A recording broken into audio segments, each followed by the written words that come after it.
ipinanganak noong January 17, 2004 sa Catanawan, Quezon. Ako nga pala ay anak ni Ginoo at Ginang Belyo. Nagpapasalamat ako sa aking mga magulang dahil pinalaki nila ako na may takot sa Diyos. Maraming salamat din sa mga kapatid ko na lagi nariyan para gabayan ako kahit na wala ang aking mga magulang, at kahit naghiwalay sila ay patuloy pa rin nila ako sinusuportahan.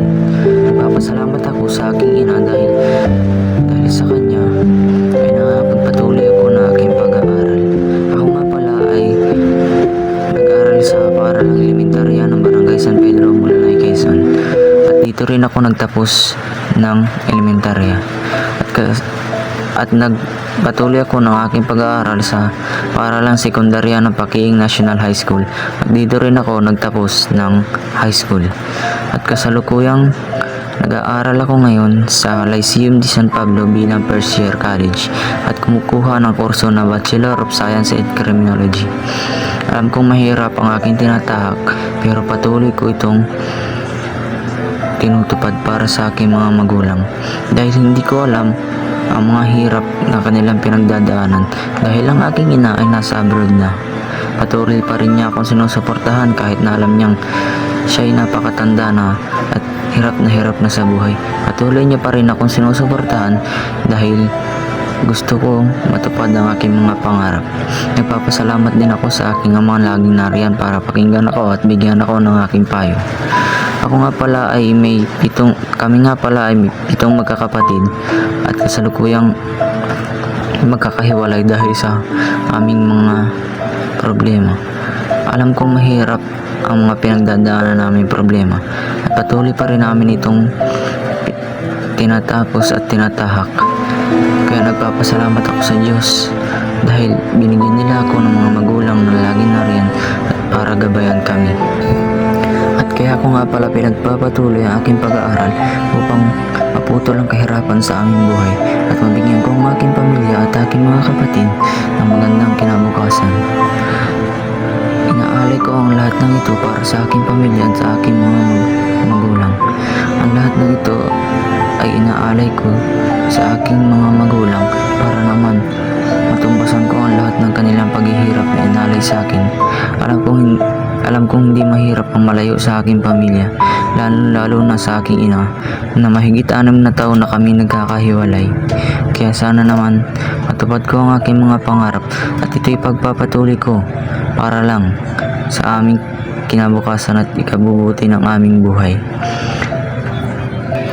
Ang aking mga magulang at aking mga kapatid ang aking kahinaan dahil dito ako humuhugot ng lakas ng loob para sa aking mga pangarap.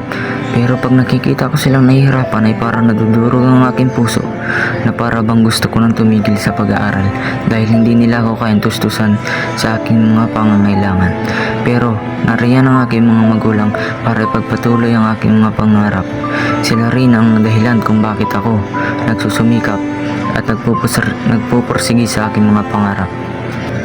Alam kong mahirap pero ipagpapatuloy ko ito para sa ikaunlad ng aking buhay at sa aking mga pamilya.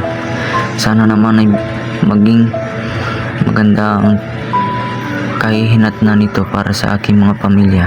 Sana matupad ko rin ang aking pangarap na bilang maging isang magaling at makapagtapos ng pag-aaral, at sana matupad ko rin ang aking pangarap na maging isang pulis. Alam kong hindi ito madali para sa akin, pero ipagpapatuloy ko ito para lang sa kinabukasan ng aking pamilya, at ito rin ang aking pangarap. Ako'y bata pa lamang. Nasaan na kaya ang aking mga kamag-aral? Sana'y nasa mabuti sila at sana'y tinatahak na rin nila ang kanilang mga tinatahak na rin nila ang kanilang mga pangarap. Sana'y matupad rin nila ito. At para sa kanilang mga pamilya, sana rin matupad nila ito. Mahirap ang malayo sa pamilya, mahirap rin mawala ng pamilya. Kaya habang kaya pa nila ay pagbutihan at pagporsigihan natin ang ating pag-aaral. Huwag nating hayaan ang bisyo. Mga guro, parati rin kaming sama-sama sa pagkain at pag-uwi. At parati kaming nangangarap na matupad ang aming mga pangarap. Alam kong hindi mahirap ang mangarap sa taong nagsisikap. Ang mga kaibigan ko ngayon ay mga nagsisipag-aral at may kanya-kanya ng mga buhay. Di ko alam, di ko lang alam kung nasa na yung iba.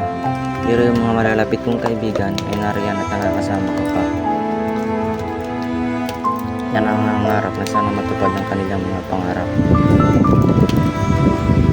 Pangarap ko nga pala sa buhay, isang maging pulis.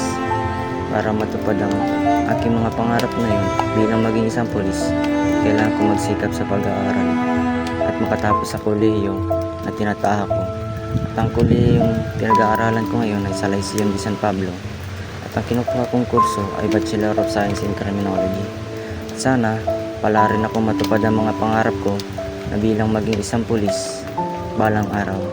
Pag natupad yun, makakamtan ko ang masagana at masayang buhay na iaalay ko sa aking pamilya at mga magulang. Para matupad yon, kailangan kong pagsumikapan at pagbutihan ang aking pag-aaral. Para na rin sa aking pamilya at sa aking ina na 6 na taon na rin nasa abroad at di ko nakakapili. Para sa kanya, kailangan kong mag-aral at magsumikap para matupad ang pangarap ko na maging isang pulis balang araw. Kailangan po at maraming salamat.